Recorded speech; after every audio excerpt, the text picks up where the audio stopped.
We are ready to dine with our food and wine columnist Shiva Reddy, and this week we are exploring panettone. This is a special Italian holiday treat. It's on the radar for a couple of brave bakers here on the West Coast. Shiva, hello there. Hello. And you brought in these beautiful bulbous panettones. How would you describe these? Okay, so these ones are very special. Essentially, it's a fermented bread, not a fruit cake. It's a dome shape, and the reason being is because after it is baked, it has to be flipped upside down. So gravity pulls it and creates this beautiful dome.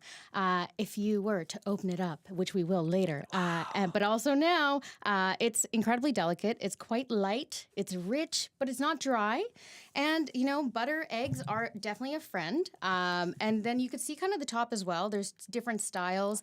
It'll be cut in a certain way, like a score, which will cause this beautiful flower effect when it blooms. And then there's also the glassa type, where you get this like crunchy topping as well. Now this, you said brave bakers, yes. It is the Mount Everest for a lot of bakers because it's so incredibly hard to produce that you really have to treat it like a labor of love. Okay, so why is panettone on your radar this week? Yes, absolutely. So there's a local producer, Antis, just located on the downtown east side. Emilio Izerna is the pastry chef. Now, he's a winner of an incredible competition, the North American selection of Panettone World Cup, where he won actually the best classic in Canada.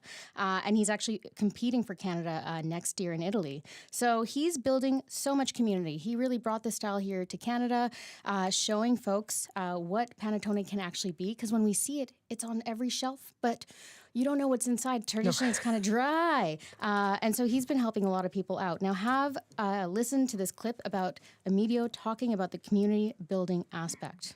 I think what we missing here is just that, you know, in Italy there are so many colleagues you can talk about it. Like when you have some doubt, when you have like some headaches, when you cannot figure out something, you can talk with somebody here. It's so hard. I mean, it was so hard because now it seems to be a little bit better. But yeah, it's nice to build the community around you. And I'm so glad that we are trying. And with that as well, he is such a community builder. There's no gatekeeping as well. So if he sees a curious pastry chef who just wants to know a little bit more because they're so eager, he will share. He'll share the molds of the base. He'll share kind of some ingredients and ideas. And I really love that. And so in this moment, we should talk about Tonya Bakery, located on Dunbar in Vancouver. Tonya is named after Daniel Munoz's mom. Now, it is truly a family operation. Daniel is producing everything. His sister is doing the branding. His dad is showing up, helping, taking things out of the oven, doing the dishes. They're there all day long. And his partner is also making the coffee up front. Now, Daniel truly is obsessive, let's say. He is so good at capturing the pure form of flavor. And he essentially started this years back just as trials. He would give me a bit of panettone every summer for like maybe the past 4 or 5 years. And my understanding from what he told me is that this is the first year he's selling it, but the trial for this actually began on New Year's Eve. So he is somebody who just stays up and he makes it all the time. And try it again. I'm sure he has a lot of willing people. I'll just test this one for you. So are these, you brought in some samples here. Are these Daniel's creations? They certainly are. And they are truly his like Mount Everest. So the one that you have in your hand, there's the classical style. Yes. That one has candied citrus. It will also have some raisin as well. The other one that you're holding is a triple chocolate style as well. So you'll have some nuts in there too, some caramel chocolate bits. And it is chocolate all the way through. Like looks like there's cacao in the actual. The other one is he's actually emulsified it in there. And this is kind of brioche, kind of a feel to it as well. It's not super dry, but it's not moist either, right? Absolutely. You need something to dip it in. I think that would be it. Okay, should we try? Should we try the classical? Yes, absolutely. See? Actually, you didn't need anything to dip it in. That was just fantastic. Yeah, absolutely. I got a little bit of dried fruit with that. It's not overly sweet. It's got a really lovely texture to it. I would say, the point of being moist, which I don't usually say with panettone. And the other one is the triple chocolate? Triple chocolate.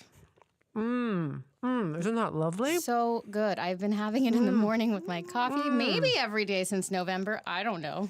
So again, you mentioned panettone is the Everest of the pastry world, and I'm really impressed with what you've brought in here. Congratulations, Daniel. This is amazing. What is it about panettone that makes it so labor intensive? Yes. Well, first off, Daniel actually, from my understanding, stayed up. He's been in the bakery for the past 2 days, has not left. Wow. This was actually baked off last night. Oh, that's why it's so fresh and moist and delicious. Wow. Right? So this is a really special type of bread. Yeast is not added to it whatsoever. You are working with a live sourdough starter. And what's really special is with Antiste specifically, Emilio's style, he's working with a 70-year-old starter that he got from Italy from his mentor. And he gave a little bit of that to Daniel as well. So have a listen to this process that Daniel goes through. Because the sourdough itself requires constant attention and work. We refresh it, or like we feed the sourdough starter every 4.5 hours, 2 or 3 times before we make a batch. And then we make what we call the first dough. Then that dough ferments for 12 to 15 hours. And then we make the second dough. And then that dough ferments for about 6 hours before we actually bake it. And then once it bakes, then it just sleeps upside down for about 12 hours. I love the way he says it. He sleeps upside down. Now, the sleeping process, this is where I'm saying he flips it upside down. You have to put a fork essentially at the bottom of this mold. And sometimes it might fall right out. It's so scary because you never know what's going to happen. But this allows it to actually not collapse completely. He kind of did the math for me, and he was kind of mortified. He didn't really want to do it either. But it essentially takes 3 days from start to finish to make this panettone. That is amazing. I had no idea there was so much labor involved. And I mean, do you hang it from the ceiling? Yes. Or do you hang it? So basically, imagine like you have multiple racks. Yes. And then there are these special skewer, prong-like almost, I that are see. like forks. Those go through the bottom. Right. Okay.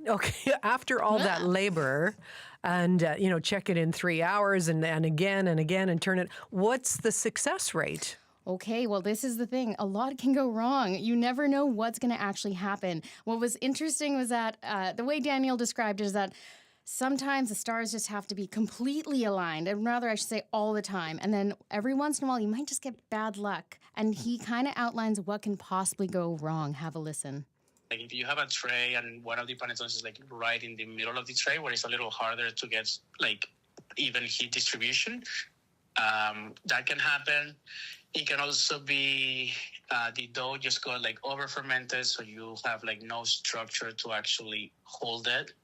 And sometimes it can just, I don't know, I just call it like bad luck because today, like the first one that we flipped got ruined, and then we took out 15 more that were like literally 4 minutes after, and they were perfectly fine.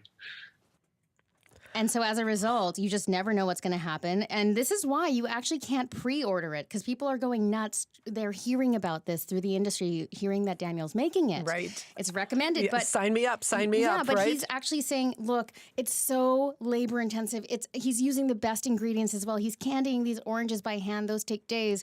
And so as a result, you just have to come in and see if he has it. Oh my goodness. So let's say you manage to score one of these or a number of other panettones that are out there that are available commercially, because they import a lot from Italy this time of year as well, right? But how do you best enjoy panettone? Yes, so for me, I absolutely love it. First thing in the morning with my cup of coffee or my cup of tea. You have to dunk it. I'm such a purist. I don't even do that. No? I'm too scared. I only save that for my biscuits, Gloria. You don't want to lose it at the bottom of the coffee cup? No, Okay. heaven forbid. And then there's also, I just love it with cognac. There's this beautiful wine coming from northern Italy. You see it in Amarone, you see it in desserts. It's called passito style. They dry the grapes. You have it with that, and that is absolutely incredible. And the one thing, and Emilio said you should not do, it breaks his heart every time, is make French toast. He said you need to have just a slice in its purest form. Oh, even if it dries out a little bit after a while, you can't dunk it in some egg and Yeah, I think the thing is, like, if you have it past that date, because you can technically have these for about 20 days because there's no preservatives in this. And if you keep it in dark space. Yes. If you pass that point, because it's still quite good. I actually have one of his. I think you can definitely kind of mess around a little bit, but it's still holding up. This is so impressive. It's so impressive. And I'm sure it just knocks all the ones that have come prepackaged from Italy out of the park. Again, if you made this last night, I don't think it gets any better than this. I've never had such fresh. Delicious. And what a story. And then so much, I know I have a lot of Italian friends, and panettone is definitely part of their holiday celebration, serve with a little bit of sweet wine at the end of a dinner, that type of thing. And I'm still going to dunk it in the coffee. You should. Okay. You don't let them mess around with that. Shiva, thank you. Thank you. That is Shiva Reddy. She is our guide to the world of food and wine, and she joins us every other Monday around this time. Now, she is the host of a really cool series. It's called Not Your Butter Chicken. It's now streaming on CBC Gem.